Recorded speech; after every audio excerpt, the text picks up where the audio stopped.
Okay, we're going to look at something that's hopefully familiar with, or familiar to you.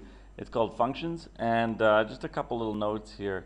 What a function is basically the fact that every time we have some sort of input, okay, every time we have some sort of input, there's a direct output, and we have different words for those.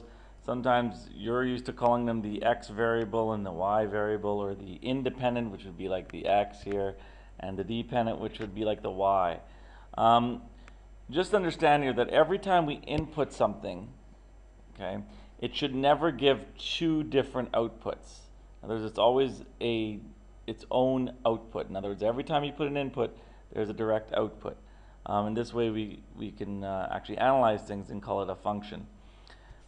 Just to go through some little basic definitions here, of course you have an independent variable, and that's like the x-axis. So when you have your axis here, whatever's in this is called the independent, and of course this is called the dependent, which we're going to be causing the output, called the output. The symbol f of x is going to be used here. Of course it's pronounced f of x. I know a lot of you are used to using y, but we're not going to use that. We're going to refrain from that. We'll see later on, because it doesn't necessarily have to be y. There are other relationships, and this just says that this is a cause of x. So just note that we won't be using y. Just a couple things here. If we look at a variety of functions, you could have a table of values. If we look at this table here, you'll notice here that 2 occurs twice. Okay, the causes are twice. But 1 makes 2, 3 makes 4, and 4 makes 2. It doesn't actually matter that 1 and 4 make the exact same value. That's okay, it's still a function.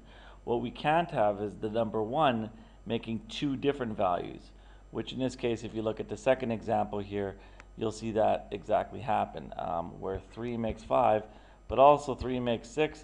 That can't happen, so that's not a function. You can't have this same input giving two different outputs. Okay, so just to clarify that. You might hear something called the vertical line test. Of course, we know the vertical line test, something like this. If you put a vertical line, it can't cut a graph twice. Of course, this graph never would. I like to just look at it in terms of, every x value does have its own y value. In other words, there's not two values or outputs for every input. Whereas this one, if you look at even like x equals 0 right there, at x equals 0, we have this y value and this y value. And so obviously here, this is not a function, because with the one input, x equals 0, I'm getting two different y values. And of course, that can easily be verified with what's called the vertical line test. Last but not least, if we're doing, or second last, I guess, an equation here. If we look at this equation, f of x is equal to root x. That is a function, because every unique value of x, of course x is here, the domain wouldn't allow it to be negative, but every value here I'm going to get a unique value for y. For every input I get one output for it.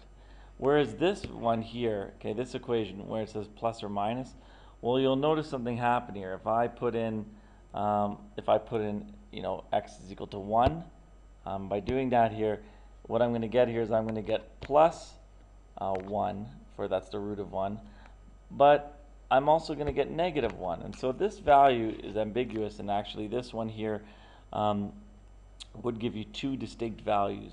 And so you're going to get something that looks like this. Okay, just so you know that this graph actually I think it was even, let me just show you this. Yeah, it's almost like this one here. It's almost like the prior one. Of course, it's going to start at the origin, not here. But it's very similar to this one in terms of shape.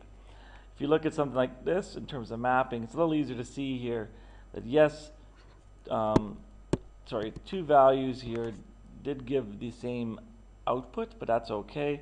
What we can't have is this scenario here where one input is giving two different outputs. So of course that's not the function that is. That's not the function that is. And so you'll start seeing the trend here as we move into them.